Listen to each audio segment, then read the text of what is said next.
Welcome back to another edition of the Dirty Verdict Podcast, where I, your full-time host and litigator, Kyle Herbert, have been allowed to introduce the show for 2 weeks in a row, and I couldn't be more excited. Who's with us, Bill? Joining us today is me, Bill Ogden, full-time litigator and co-host with Kyle. We're one short. Peter Taff is running late, so we have Amanda Orr, the only reason we have not been canceled already, joining us as a co-host, as a guest host. Amanda, you are here for almost all of the recordings, but for some reason, we only let you make special appearances, so this must be an extra special night. It's out of desperation. That's maybe a little bit. I think he was teeing you up to say, yes, very special, because today we have... That's true. We do have somebody very special. I even got that cue, what do you think? So today we have the special part. Dr. Angela Jones, PhD, paranormal psychology, and astrology. She is the Dr. Peter Venkman of the Dirty Verdict Podcast. With a little bit of Kevorkian, I think. She's got that vibe. I disagree. This is cute. She's not going to kill anybody. The reason that Kyle and I do this is because Kyle and I are not very smart. And when we get around smart people, we just start talking really fast, and our brains don't really work as fast as our mouths. So welcome to the show. It's kind of a nervous twitch. Got it. All right. Angela. Yes. Dr. Jones. Yes. Tell us about yourself. All right. So I'm a psychotherapist. I have a practice here in Houston, Texas. I see only adult clients for various reasons. I specialize in anxiety, depression. I have a certification as a sex therapist. I finished my PhD with a specialization in forensic psychology, but after working in the prison system and the jails, I decided to turn that corner. So here I am. Where did you grow up? Houston. Oh, whereabout? Southwest Houston. Well, Texas. Yeah, right. Yeah, I'm from the SWAT. Which high school? What, Ailey? Hastings. Ailey Hastings. Okay. And then college? College, Sam Houston State. The Sam Houston State, friend, fellow Bearcat. So it's an hour away, and my master's at TSU. And you in your PhD? Sam Houston. Man, you are smart. So you are not an attorney. No. But we were going to bring you on to talk about some issues that attorneys deal with. Absolutely. All right. I don't really know where to start other than I want to talk about my inner child. Okay. We're going to have a lot of ground to cover. He's got a lot of issues and baggage from his relationship with his parents. It's a long I've story. been taking lithium all day. All right. No. Bill is so hopped up on clonopine that... That's Clonopin. Well, it used to be pronounced Clonopin. Not when you're on it. Barely. They taking it. And now it's pronounced with a peen. Okay. So tell us, what's your experience with the legal community, Dr. Jones? I am surrounded by the legal community. Honestly, my husband is actually in politics, so I'm in that space a lot vicariously through him. I have a lot of clients that are attorneys. I actually see a lot of attorneys because of how stressful the profession is. And so that's my range. When I was working in the prison system and in jail, of course, I would deal with the attorneys in that space, which is totally different. They just wanted my expertise. But yeah, that's my experience. So you're in private practice now? Yes, I am. And through the course of your work, you deal with a lot of folks in the legal community. I have, yeah. Who is the craziest lawyer? Yeah, just throw out names. Let's go ahead and get this. Cannot do that. This is what happens when people stop being polite. Bill signed a HIPAA release. You can tell us all the stuff. Right. Well, tell them about your experience. Just a clean bill of health, baby. Yeah. And the U.S. Surgeon General thinks Kyle is the most healthy human as ever, other than the good Donald. Certain parts of my body are illegal and known to cause cancer in California. So yeah, what's so witty? I love it. What do you see as the kind of big pitfalls you see lawyers struggling with as part of your practice? Oh, also, so are you the kind of doctor that can prescribe drugs? No, dang it, no, it's forever. You want me to leave now? Okay, no. Even though you can't prescribe, do you bring any? No. So the thing that I see mostly is depression. Really? Yes. Depression is the number one diagnosis I see in most of my attorneys. It's actually statistically significant. There's been a lot of research on it. So they would say about 20 to 27% of attorneys suffer with clinical depression, and that's actually a very high number. Can you tell us from your history and experience with it, does it lean more towards the attorneys in litigation versus the transactional side? So there's not too much research on it, but it is leaning more towards like trial attorneys. Yeah. No. I know, unbelievable, right? I hear a lot of people say, I'm depressed. Yeah. We use that word colloquially. What is the actual diagnosis? What's the definition of someone that's clinically depressed? We all deal with depression here and there. So a lot of people who just say, I'm depressed, it just really depends on how long it has been present, right? So if you are depressed for 2-3 weeks straight at a time, then you can be diagnosed with major depressive disorder. So it just really depends on the length of time, the symptoms, the severity. So yeah, it's usually about Is it just feeling sad all the time? It's feeling sad. It's feeling like you want to isolate. It's feeling like nothing's going to help you, hopeless, helpless, and unfortunately suicidal at times. So it is a lot of different symptoms that can lead to that. And we feel that for those who are not depressed on various bases in our life, but maybe for like a day or two, and then it starts to subside. For those that are clinically depressed, it is a chemical imbalance now in your brain that is leading to major depression. Quick question, just because we have you here right now. Have you seen, because I went to law school in a generation way before Kyle, like a decade before Kyle. He's super old. But I saw a rampant use of ADHD medication amongst everybody that was there. Yeah. Have you seen any sort of correlation with that? No, not as far as like a correlation of causing it. No.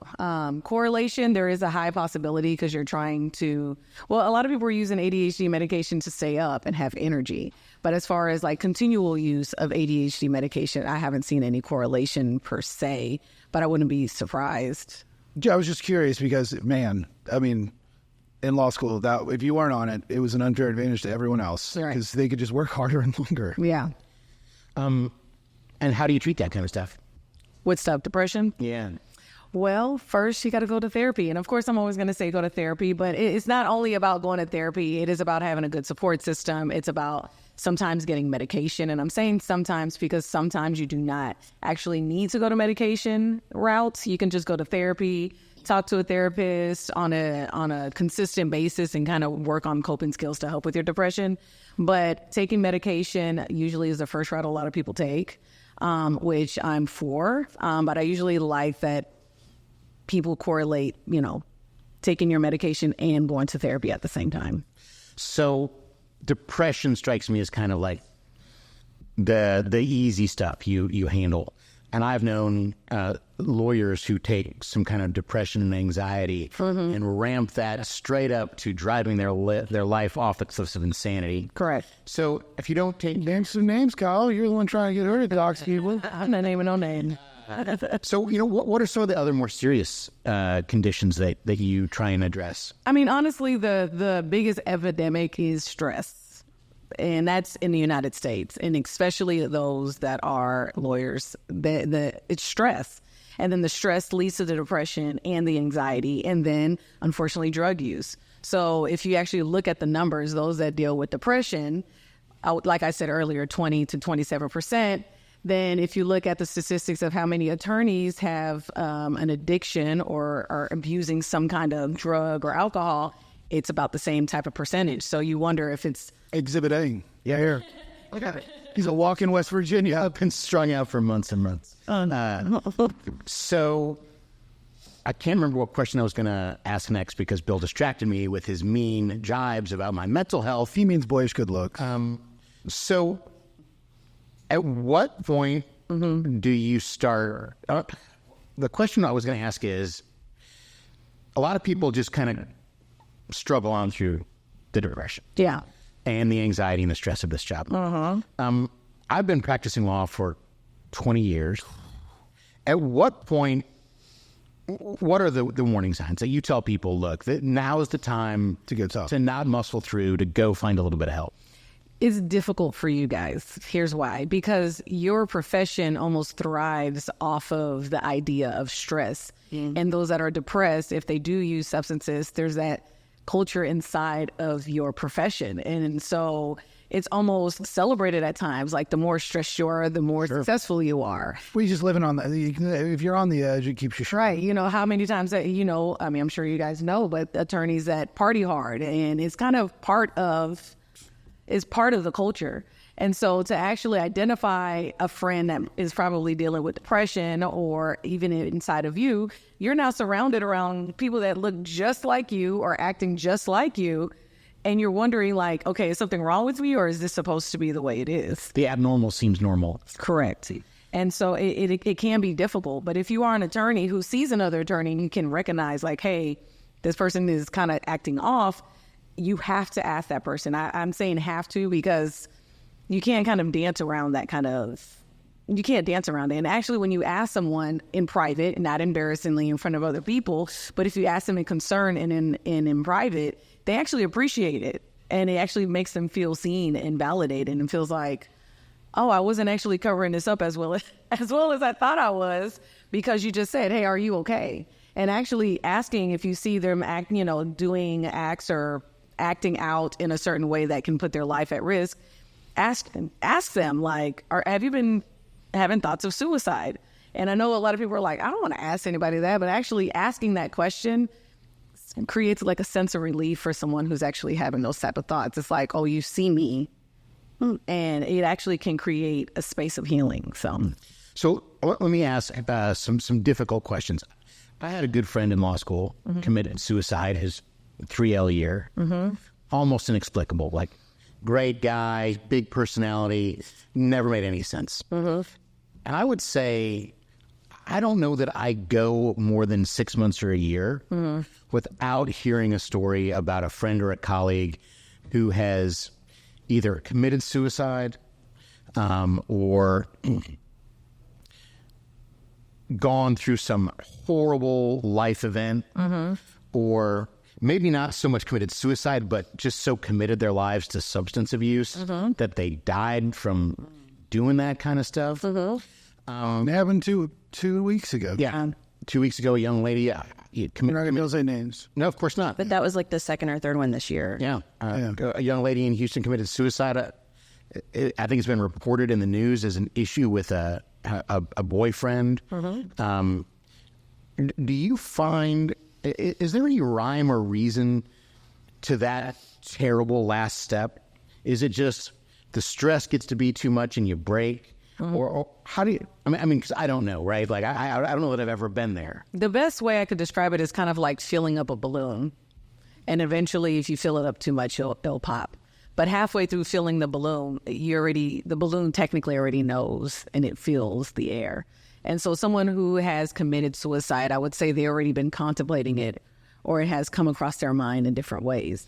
It can start with just thoughts of like, what would it be like if I wasn't here? So it's not actual thoughts of hurting themselves, but what would happen if a car hit me? Or what would happen if I didn't exist? And then it can eventually grow into something like, what would happen if I drove off of this bridge? What would happen if I ran into this tree, or something like that? And then it That can little grow. itch, that little ideation that kind of... That's the ideation. And it starts to grow. It's almost like a virus that can grow inside of you. And some viruses, they subside before they get all the way to the explosion of the balloon, and some don't. And so it's not something that you just wake up one day and you're just like, you know what? I'm going to do that. Most of the time it's not. So 100% practical question. I have run into this situation. Colleague, friend comes to you and says, as an attorney, says, look, man, I don't think I can go much longer. You got a reasonable expectation that they might harm themselves or a family member. What should we do? First of all, what responsibilities do we have to the Bar Association, if you know?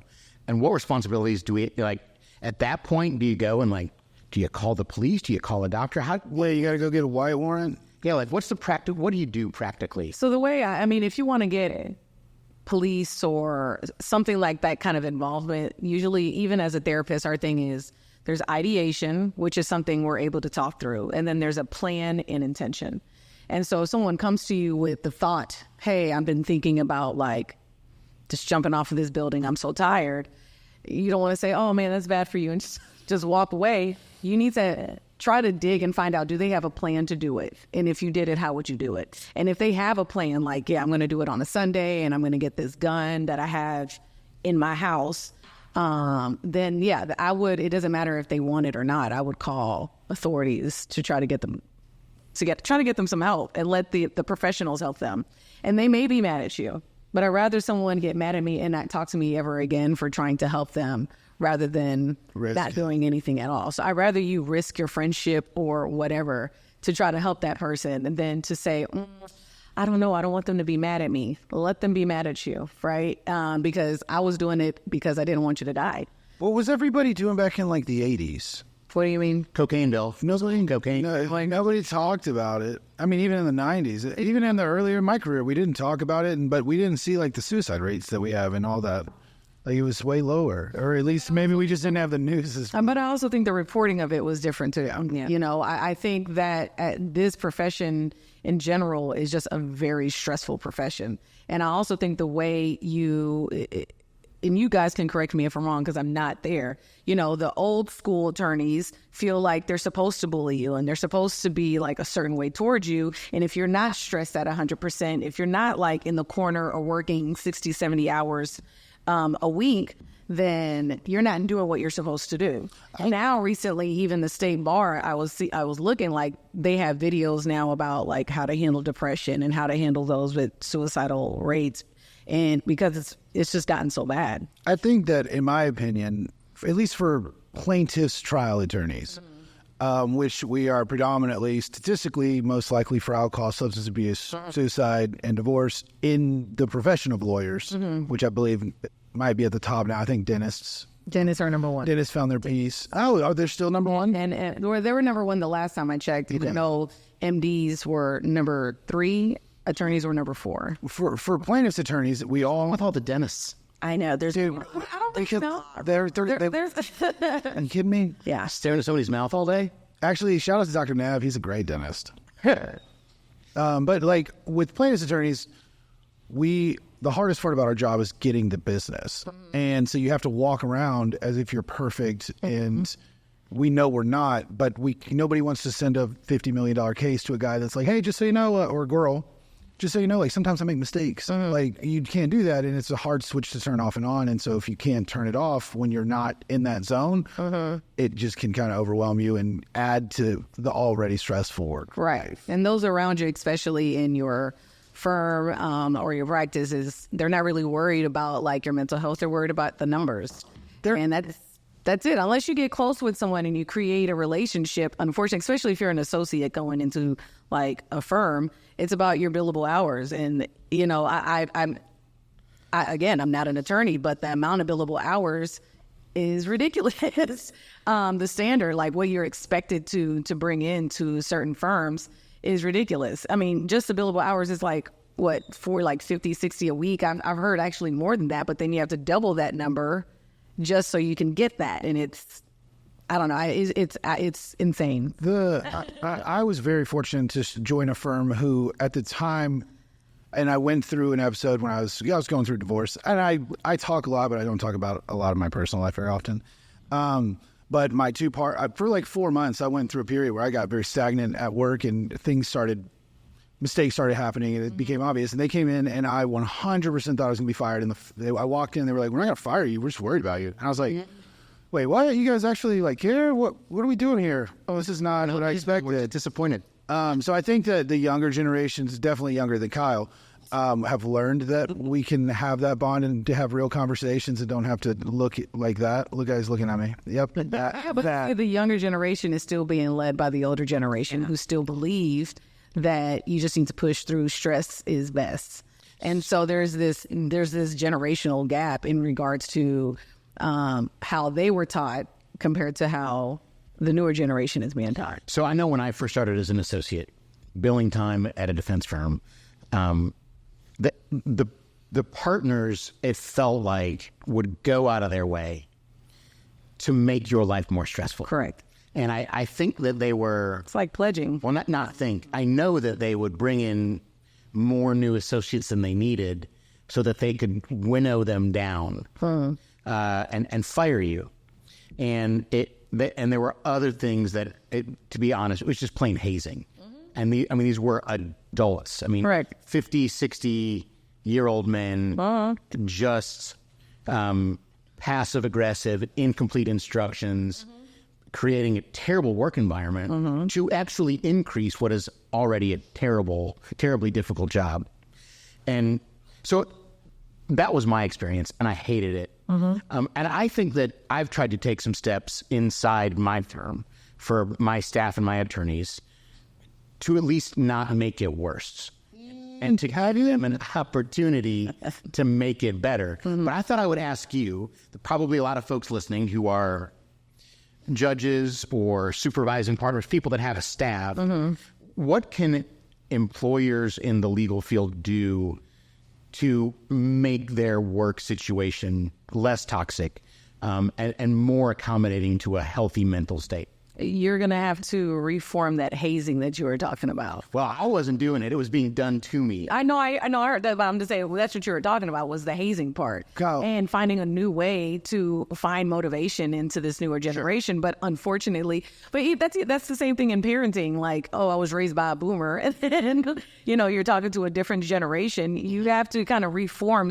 little by little the way you talk to them, the way you show them respect. But how do I make sure that they feel like maybe some pressure, but I don't want to take away all the pressure? And honestly, the best thing to do is ask them, what is it that you need? I'm not telling you to ask them and then do exactly what they say, but it will give you an idea of where they are mentally. But to ask them, they have to feel safe to tell you. Sure. And so if you're one of the people that were hazing all your staff and you went to a mental health training and now you're coming back and you're like, well, tell me how I make you feel. Shut up, Amanda. They're not going to tell you anything.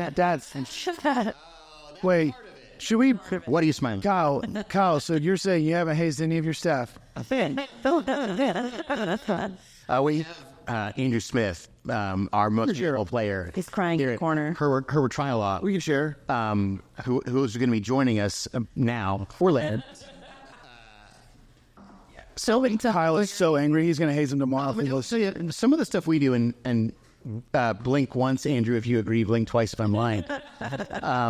One of the things we try and do is I try and reverse engineer things that I hated when I was someone else working for someone else. Right. And so some of the things we do is I try and let the team know that we are in fact a team. That if your schedule and your life does not allow you to accomplish this task the way you want to get it done, let's talk about it. Let's figure out how to fill in the gaps so you don't feel like the world is collapsing on your shoulder.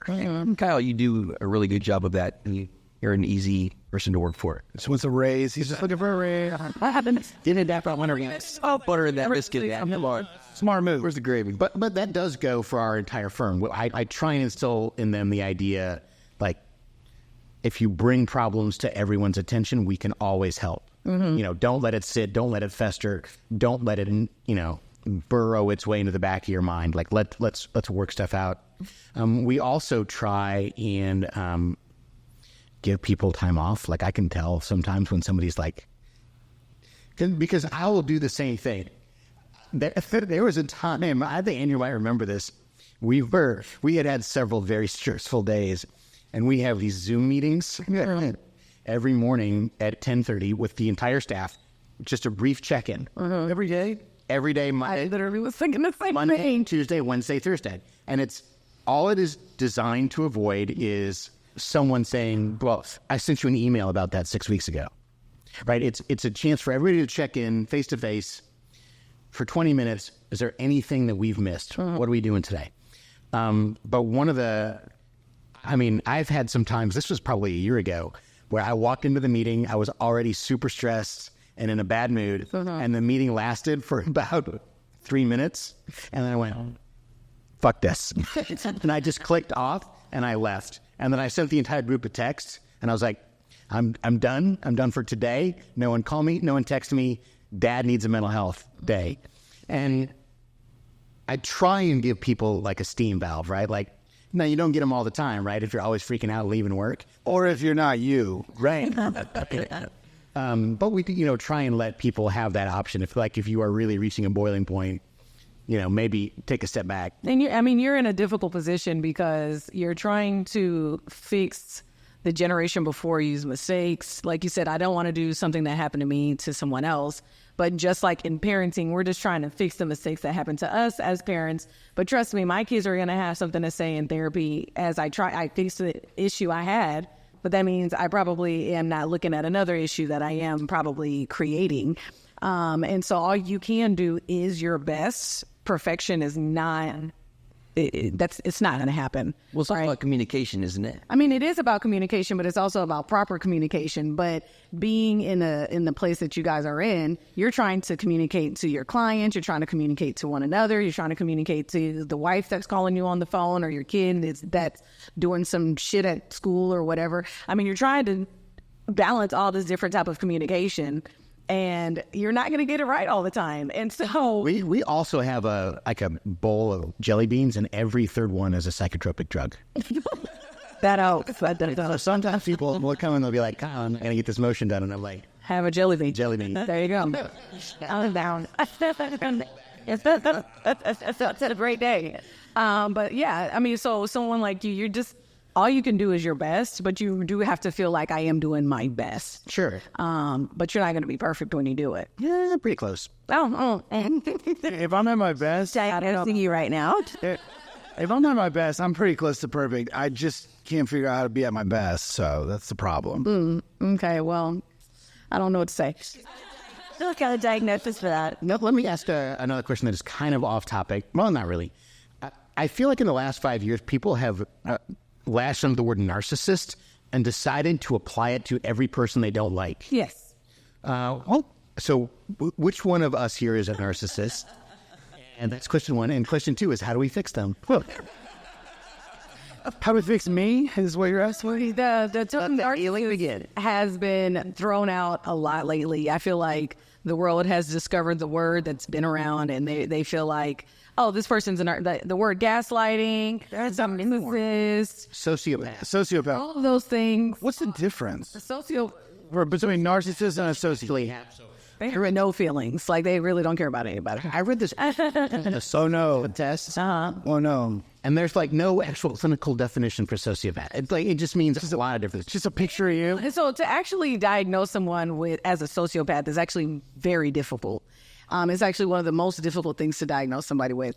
Narcissism. Because they're chameleons, Bill. But you know how hard it is because you probably took something in like criminology or something like that. It is. And, when I was working on death row in Huntsville, Texas, once you realize who's a sociopath, you're just like, oh, there's probably not that many sociopaths out there. But even when it comes to narcissism, that's a very hard diagnosis as well. To actually diagnose. The thing is that what we're seeing are narcissistic traits in people. And so people can have narcissistic traits, but that doesn't technically mean you are a diagnosed narcissist. And I'm not trying to, they all are looking at you, I feel, but No, don't worry. We know he's not diagnosed. He's an undiagnosed narcissist. sorry. You guys figured him out. No, I'm just playing. So you probably, and other people probably have traits of narcissism, but that doesn't technically mean you're a narcissist. Have you treated any judges? You can't say that. Can't say that. Don't say that. You guys are no fun. Would I lose her life? I will not be losing my license. Kidding. Yeah. But if you have, Well, dude, Blink twice. I know that you've got kind of a hard stop because you are very important. But let me ask this: tell us what's the pot of gold at the end of the rainbow? What is the upside? My guess is people normally come in, they ask for help. It's not a death knell to their career. They turn it around. They get control. Tell me what's the happy ending to this story from most of your patients? I mean, the happy ending is they are able to identify their coping skills, and they're identifying their symptoms, and they're able to reach out to their support systems and actually utilize them. And if they're on medication, they're taking their medication, and they have accepted the fact that they're on medication rather than seeing taking medication as a weakness. right? So the upside is they actually become more productive and they actually are better at what they do, or maybe they actually get out of the profession altogether. Because unfortunately, there was like a recent survey, I think Harvard did it, when they surveyed attorneys, there was a high percentage, I think it was in the 60s or 70%, that was just like, if you would do it again, would you? And the answer was no. So there's that. So a lot of people on the other side that are getting treatment will probably leave the profession and maybe pursue something that they're more passionate about. But those that stay in the profession, maybe they will alter the way they do their work. They actually are more productive in what they do, and they will see like, okay, well, I actually love the law. I actually love this, but the thing I do not like is maybe the relationships that are in my law firm or the people that I have to deal with. And being able to identify what it is about the profession you do not like helps you create better boundaries, right? So it's not the work, but it's the people. So I have to create better boundaries with the people that I work with, and vice versa. Is depression and anxiety kind of like alcoholism in the sense that the first step is being able to admit that you got something wrong and talk about it with others? That's an interesting way to put it, but I would say, yeah, sure. I just wanted to show how brilliant I was. That's all. Brilliant. I mean, cherry on top. What were you talking about a second ago before Bill interrupted? That was so rude. I didn't interrupt. It was a clear question based on what she had just said. Talking about the end of the rainbow. Oh, that's right. No, Kyle said happy endings, I believe is how he put it. But most people respond to that kind of stuff. If you are willing to. The thing that I have, and this is just in my practice, so this is not statistically significant or anything like that. The thing that I notice when I am talking to attorneys and lawyers, the hardest part is how slow therapy can be, right? Because it's a process. And when they come in, they're already at that balloon place about to pop, and they need immediate relief. And I can't provide immediate relief. I can provide comfort in that moment, but then you have to leave and go back to work and live your life and then see me in another 7 days. And so that is usually the thing that I see. So the fact that I can't get this immediate relief, it makes people want to leave. Yeah. And so I try to make no promises to anybody. I tell people this is a marathon, not a sprint. And sometimes you will leave session and feel like I didn't get much from that. And sometimes you'll leave session and you'll be like, oh my gosh, that was amazing. I feel so much better. But it's like working out. You can't just have a six-pack the next day. You can't skip leg day, Bill. Unless you get surgery. I don't have to. What does that even mean? Kyle was just trying to bring up how large my calves are. So I would say this, when I reached like year 5 or 6 in my career, I mean, like I'd like to know if you guys felt the same. At like year 5 or 6, I had hated the first half decade of practicing law so much that like, that's a long time. I mean, I was like, I'm terrible at this. I hate everyone I work with. I hate all my clients. I hate what I do every day. I hate the way it makes me act. And I was legitimately like, I think I actually called to see I think I called my lender for whoever had paid for my student loans. And I was like, what do I like? Are there any government programs so I could just go teach like high school history and not have to pay back these loans? There is. Well, back then, they were like, no, man, you owe us all this. Well, okay, first of all, your loans were consolidated at like 0.2%. True, 100%. You made money by not paying them off.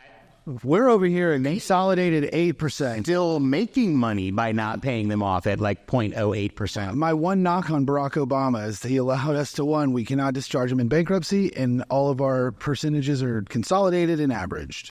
Regardless, otherwise, pretty solid president. did you guys ever have like, I really did reach year 5 or 6 and I was like, my career has to make a radical change or I'm going to go do something else with my life. Yeah, by about year 6 of my career, I was working 60 hours a week. Right. Then I had 20 hours of TTLA advocates, 20 hours I was head of CLE for HTLA. I was burning the candle at both ends. And I was at the burnout point. And I actually went to the doctor for something relatively, I think it was a cold or something. And he asked me how I was feeling. And he was like, hey, maybe you should try, maybe you have attention deficit disorder. And I was like, all right. So I took an Adderall prescription, and man, it was probably the worst thing I'd ever done. I needed to sleep. I needed a vacation. And you didn't test you? Well, I mean, there were no tests, but, No, there is. yeah. Yeah, but not all doctors, I think, operate that way. And that was, So, but even that experience and the experience that you're telling me about, do you feel that was necessary for you to be working that much in order for you to be as great as you are now? No, absolutely not. In fact, I would have been better if I would have actually taken self-care seriously at that point. But no one told me about self-care. It was all about working harder. How much more can I work? Right. I thought by, investing more time and more effort, it was going to somehow make me great. And in fact, The idea that self-immolation will all of a sudden make you more desirable to the dirtbag partners that are crushing your life. He just partner in his case, Right. which is you. I had a very different story. I was very fortunate enough to be at a firm that worked me like a dog, but at the same time also rewarded me with vacations with them, and we called them firm retreats. But that's where we bonded to a sense where we became. It's a two-sided sword because one, we became friends, and they're my best friends to this day. But at the other point of the sword, it's really hard to ask your friend for a raise. So kudos to them on whatever their motives were, but it worked. But I had a very different experience. I didn't burn out. The issues I had were not in any way professionally involved. They were all personally involved, but my profession was just so high paced that it overlapped. But no, I hate giving Westball and Kyle Farrah compliments, but they run a place where if you've got a problem, there's no reason why you haven't already talked about it with them, because they would. It created an environment of a partnership, even though you weren't a partner maybe at that time, but it felt like a partnership because you guys were talking and then you were hearing their woes, they were hearing your woes, and you're realizing, oh, you're not just doing this to me to haze me or to make me feel like crap. You actually have to do this or have to give me this much. And I don't know. I'm guessing. I wasn't there, but I feel like there was probably some reciprocity during that time, and it made you feel like you saw them as human, they saw you as human. And for sure. So the quick story, my first trial ever was in Des Moines, Iowa. There's a horrible storm the night before we had to be at pretrial the next day, and our flight got canceled, so we had to fly to Denver, and then in the morning we were flying to Iowa. We were going to make the hearing. So we flew to Denver. That was with Westfall. We went to the bar as soon as we landed and got too drunk, and I went to sleep in my hotel room, and my phone was not plugged in, and it went dead. My alarm didn't go off. I wake up to him finally convincing the front desk to bang on my door. I opened it up. I'm like, oh my God, I'm coming. I threw on everything. Didn't have pre-check, of course. And so we get to the airport. He has pre-check and everything. So I'm running to the gate, and as I get to the gate, I look, and our plane is backing out, and Wes is sitting in a chair waiting for me. And I was like, I'm fired for sure. I'm getting fired. This is a big trial. It's my first one with him. And I sat down, and he just took a deep breath, and he said, the lawyer that taught me my ways I did something similar. He never let me forget about it. He goes, don't ever do this again, and we'll never talk about it again. And to this day, he's never brought it up. And I was like, oh, okay. And he goes, but you're calling the judge to explain this, and you're renting the car to drive us to Steamboat to prep. We were in Denver. He's like, he has a house in Steamboat. He's like, you're renting a car and you're driving us to Steamboat. We'll prep over the weekend. I was like, okay, yeah, sounds good. Sounds good. Whatever you need, boss. Like, I was so scared. But that was the reaction I got during my. He comes off as a mean old cuss. Both of them do, but they were very good at rearing me into the profession. Yeah. So I mean, that's a good example. Let me steer this in a slightly different direction. Oh, Lord. You are a certified sex therapist. I knew it was coming. Kyle's going to... So, on a scale of here to here, Taylor Swift to Barry White, Freaky Deaky Doo, where are most of the lawyers falling? Such a detail about sexually and...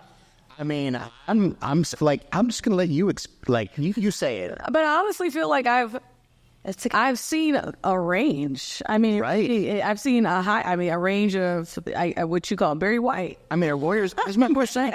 Let's do Rick James. Okay. And then we'll do Taylor. I feel like I've seen them all. Okay. And lawyers. I feel like we're knocking Taylor on this. Her fan base is scary. As a profession, are we getting down, or what's going on out there in the world? Because I'm old. Kyle's fishing for different positions. Are you getting down? I would say those that are not getting down are our defense lawyers. It's tricky. So okay, I'm trying to think which angle to go here. Ooh. So when it comes to a lot of my men, and I'm not just going to say attorneys, but y'all are in this boat. High stress will lead to more use of alcohol, drugs, or more porn watching. And erectile dysfunction, Bill. It'll lead to erectile dysfunction, and it has been happening at a younger age. I literally saw a 29-year-old who was dealing with erectile dysfunction. He was introduced to pornography when he was 8 years old, and it was correlated. So then there's that part. Okay. Right? So It's not the sexy answer I was looking for. sexy. I honestly, Charles like, damn. for like some risque answer about like, man, yeah, attorneys, they get it in more than anybody else. I can't say that. Honestly, the profession, and this is research. Next question. Who is doing it? The medical doctors. Oh yeah, they're Yeah, of course. They know anatomy. They know exactly how the body works. This comes out every year. There's a list that comes out of like those who maybe have more infidelity or whatever. Yeah, medical doctors are high on that list. What did you say, Kyle? They have access to penicillin. Whatever doesn't kill you, you might need a little penicillin. It's funny because it's What? So you seem to be on a very broad spectrum when it comes to the mental health. Mm-hmm. And it sounds like you started with the forensic criminal side of it. Mm-hmm. What made you transition into the sex side? sex crime. No, choose the style. That was one of the reasons I left, because I just couldn't handle it. The stories, seeing the files, I just couldn't do it. When I went into private practice, all my clients, it didn't matter what they came in for. They came in for post-traumatic stress disorder, anxiety, depression. Sex always came up in some form, fashion, either sex trauma or like I'm not having sex or I'm having too much sex. I don't know what to do. There is such as Not a real thing. It depends. So I didn't feel equipped enough, honestly, because we only get one semester of sex therapy in school, and then boom, everyone that comes to you is wanting to talk about sex. Really? Yeah, and so Going to the wrong psychiatrist for a long time. and so I realized that this was something that I was just ill-equipped for, and I started studying a little bit more.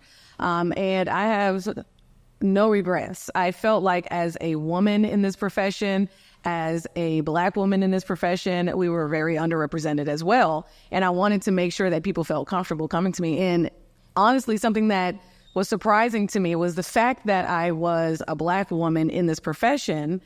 I attracted more people that were not Black that wanted to see me because they felt like I wasn't in their circles, or they felt like, they knew they weren't going to run into me as much, maybe. And it actually created a space of safety for them. And also, I'm very direct in my approach. Not rude. I'm direct. Blunt. Indirect. Therapeutically blunt. You're very efficient in how you communicate. And I realized that, and it was a surprise to me, and it actually was very comforting for me, So that's kind of how that's the story, I guess, that you asked for. I want to be super respectful of your time. Are we out?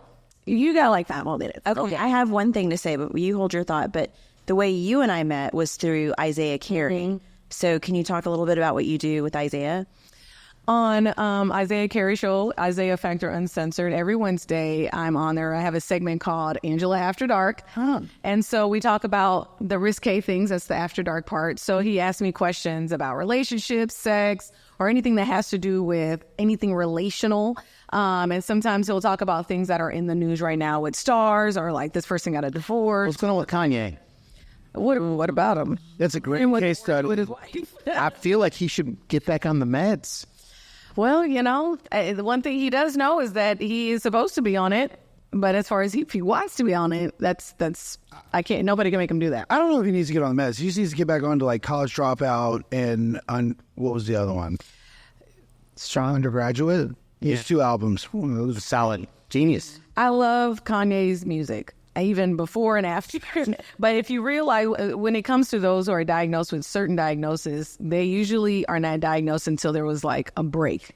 a mental break. And that's why people who have diagnosis of like schizophrenia and bipolar disorder are not diagnosed until their late 20s or in their 20s or in their 30s, because something traumatic happens and something in their brain literally like clicks on or off, whichever way you want to see it. And for Kanye, I do believe that was his mother passing. Oh, well, sad. Vonda, right? What was her? Yeah, Vonda. Do you do any legal expert work? Like as an expert witness? Yes. No. Would you like to? No. That's a shame, because every personal injury case, I send every single case I take it's big enough where I require them to get mental health help. So I guess the reason I said no is because the ones I have been asked to do deals more with like divorce or child custody, and it's really an ugly environment.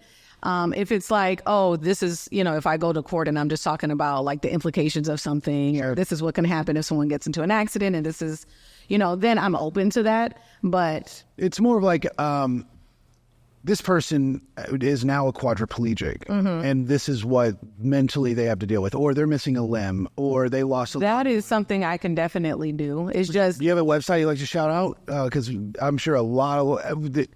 mental health is new for lawyers to focus on, because it was disregarded for the longest time. Yeah. And I've been doing it for years. And how do we get access to the Isaiah Factor? Is that... It's on Fox. It's on Fox 26. I've been on it. Tony, he does... Fox 26 every night at 10:30. I'm an idiot. 10:30 to 11:30. I'm just on there only on Wednesdays. Okay, I'm going to start watching. Wednesdays is the modern day sex talk with Sue. And it's live.